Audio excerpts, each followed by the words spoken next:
Today I'm going to paint this landscape using QoR watercolors from Golden, but instead of using them like watercolor, I'm going to use them like oil paints. Most watercolor paints use a binder called gum arabic, which is essentially tree sap. On the other hand, QoR Watercolor uses a relatively new synthetic binder called Aquazol. It's still water soluble, but supposedly it's more flexible, more archival, and has better adhesion. I really liked the sound of that and wanted to check it out, but I'm not a watercolorist. So I decided I would use it more like oil paint, starting with thin, transparent application and working up to slightly more thick and opaque application as I continue the painting.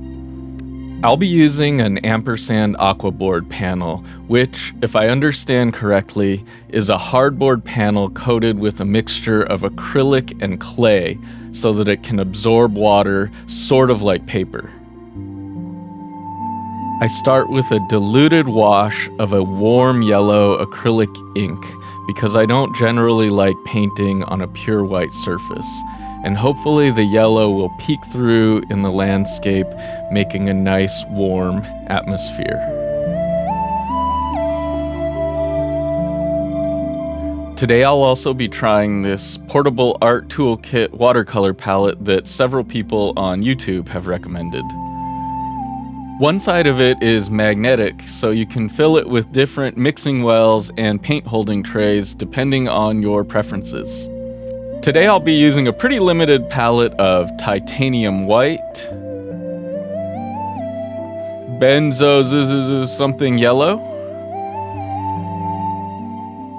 ivory black, pyrrole red,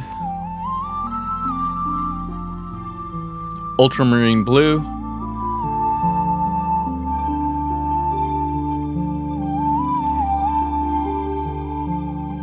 and phthalo green.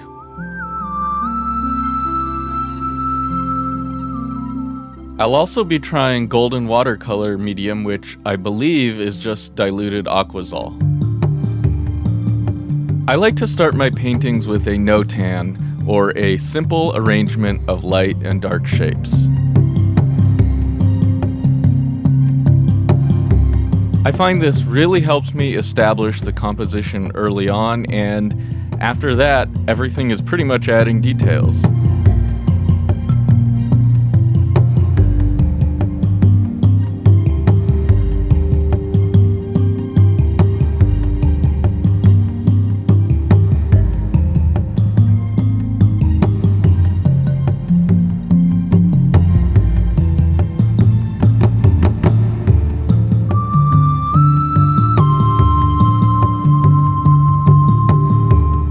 Again, I'm working pretty thin at this point and adding lots of water because I know I'll be adding opaque layers on top.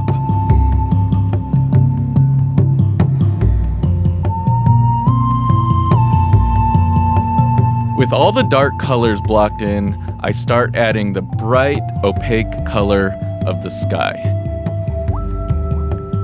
You can see that this is where things really start to deviate from traditional watercolor technique.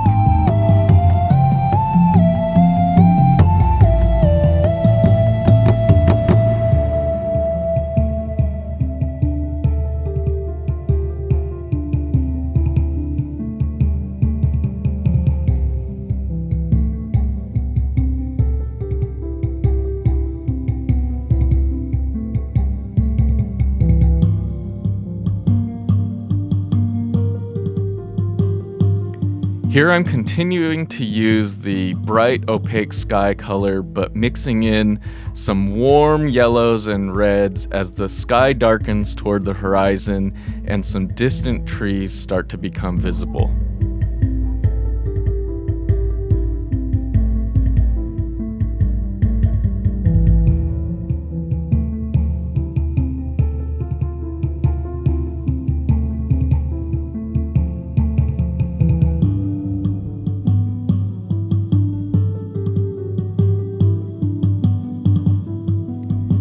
As is pretty much always the case in the Pacific Northwest, it had just rained, so the trail was pretty wet, and it's reflecting the sky and almost as bright as the sky.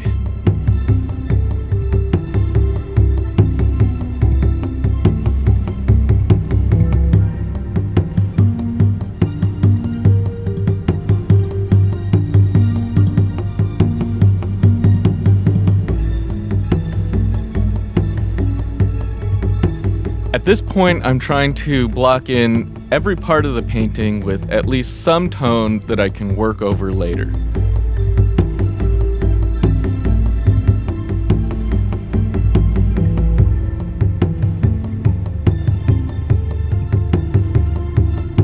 With my first painting session complete, I decided to try something that should theoretically be possible with QoR Watercolor, which is letting them dry overnight and re-wetting them.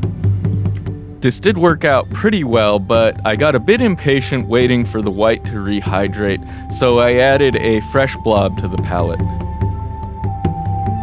The Art Toolkit palette is super fun, and I could totally see bringing it on a plein air painting trip. This version is super small though, probably smaller than I'd normally like for studio work, but I'm finding that the size is really helping me focus on getting the color I want mixed right the first time.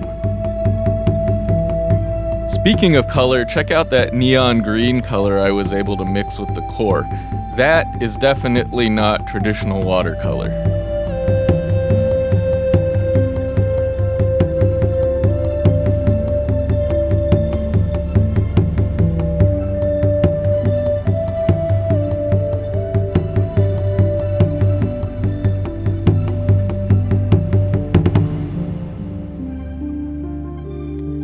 As you can see, I'm really not too worried about whether I'm working light over dark or dark over light here.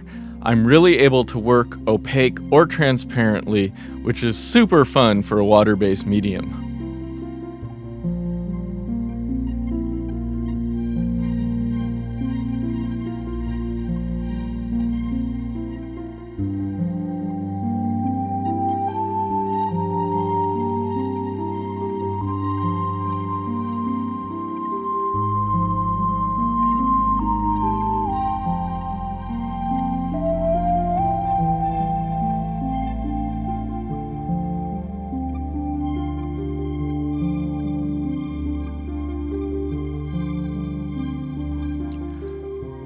I'm channeling a bit of my internal Monet here as I apply broken strokes of color with varying hue and saturation and value.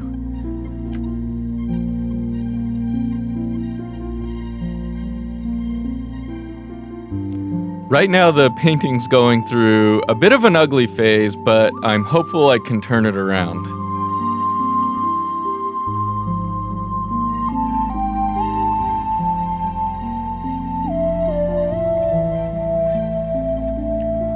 Adding some mid-tone greens to the tree is really helping out.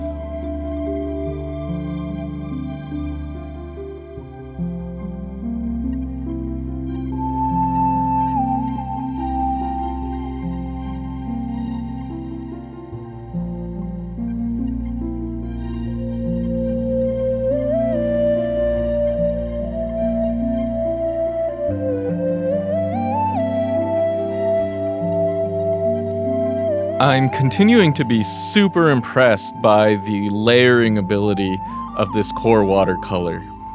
And at this point you might be thinking, okay, but isn't this just basically gouache? And yeah, you're totally right, except for the Aquazol binder is glossy. So for me anyway, it has a really different look than gouache because the final surface is glossy and not chalky.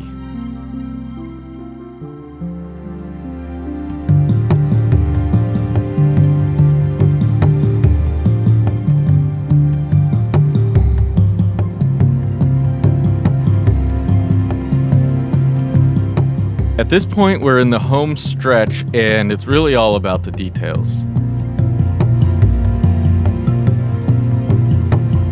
I'm finding that adding just a drop of the medium to a color as I mix it on the palette can help that color glide over an existing layer without disturbing the underlying paint. That's super handy.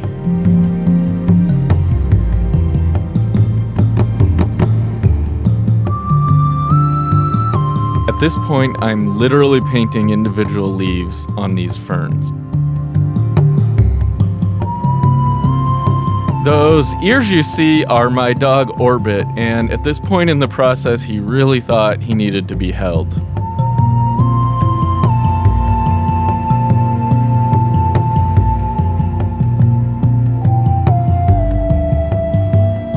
In any forest scene, there's basically an infinite number of branches you could paint, and it's always a tough challenge knowing how to suggest a dense forest without painting thousands and thousands of fiddly little lines.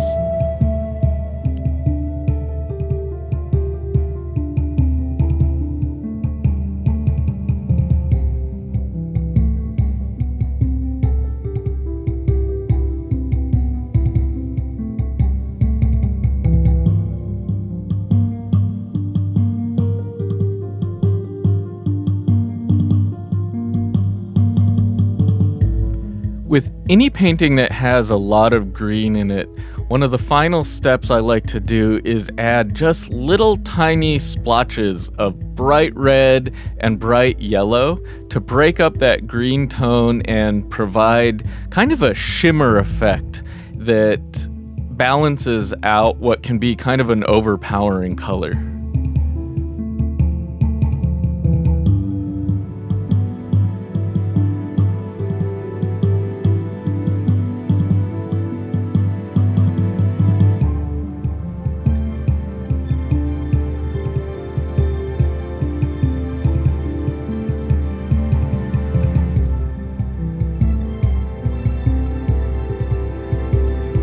And that's it for this one. I'm pretty happy with how this turned out, and it was super fun experimenting with the QoR and Aquazol.